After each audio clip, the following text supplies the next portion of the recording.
লোভ জিনিসটা জানি সবার মধ্যে আছে, কিন্তু যদি কেউ পার্সেন্টেজ 1 টাকাও খায় থাকে, আমি মনে করি তার হাসরের ময়দানে দিন এটার জবাব দিতে হবে। বিকাশ ব্যবসাটা তো অনেকেই করে, এখন কে কতটুকু নিজের ভিতরে ভালো জিনিসটা ধরে রাখতে পারে সেটা হচ্ছে তার কাছে। দাদাকে আমি সবসময় দাদা বলি না, বেশিরভাগ বলি যে উনি হচ্ছে আমার বন্ধু। কারণ বন্ধুর সাথে অনেক দূর চলা যায়, কিন্তু দাদা যদি বলি দাদার সাথে তো আর সবসময় ওইভাবে যাওয়া যায় না। কিন্তু ওই জন্যই আমি সবার আগে বলছি, দাদা আপনি কিন্তু আমার দাদা না, আপনি হচ্ছেন আমার বন্ধু। আপনি আমি যতদিন বেঁচে আছি এই সম্পর্কটা ততদিন বন্ধু হিসেবে থাকবে। তার আগে জার্নালিস্ট যে ভাইরা আছে আপনারাও বলেন যে আমি কি আপনাদের বন্ধু না দাদা বলেন, আমার আচরণটা আপনাদের সাথে কিরকম হয়?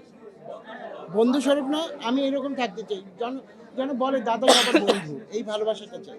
দাদা আমার বকাঝকা করে না, কিন্তু আমি আমার এই যে বন্ধু আছে, আমি আমার সব বন্ধুরই বকাঝকা করি। সেটা হচ্ছে ভালো কিছুর জন্য, ভালো কাজের জন্য, যে দেখ আমরা যদি ভালো কাজ করি তাহলে মানুষ আমাদেরকে ভালোবাসবে। আরেকটা কথা বলে কি সবাই, যে যারা ভাইরাল হয় তারা ধূপ করে আসে, ধূপ করে আবার নেমেও যায়। কিন্তু আমরা কি বলি যে আমাদের কন্টেন্ট হচ্ছে এরকম যে এক এক টাইপের না, একটার মধ্যে এক এক ধরনের শিক্ষা আছে, যে শিক্ষাগুলা মানুষ অপেক্ষা করে একটার পরে একটা কন্টেন্ট দেখার জন্য। তো আমরা এখন আপাতত কন্টেন্ট, যেহেতু আমি অসুস্থ, কন্টেন্ট ওইরকম ভাবে দিতে পারতেছি না। ইনশাল্লাহ সামনে আরো ভালো কিছু আসবে, এবং ইউটিউবের মানে ছোট ছোট কাজ আসবে আর কি। দেখেন এখন বিকাশ ব্যবসাটা তো অনেকেই করে, এখন কে কতটুকু নিজের ভিতরে ভালো জিনিসটা ধরে রাখতে পারে সেটা হচ্ছে তার কাছে।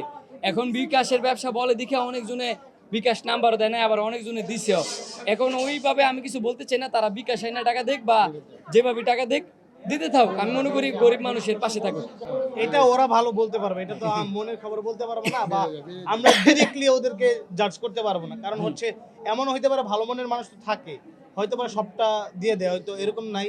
যদি এরকম থাকেও তো আমি একটা কথা বলবো যে লোভ জিনিসটা জানি সবার মধ্যে আছে, কিন্তু যদি কেউ পার্সেন্টেজ 1 টাকাও খায় থাকে, আমি মনে করি তার হাসরের ময়দানে দিন এটার জবাব দিতে হবে। এই দিনে তো দিন না, আরো দিন আছে, তো ওইটা ভাই মিলে চলতে হবে। তো সবাই ভালো থাকবেন, সুস্থ থাকবেন। আসসালামু আলাইকুম।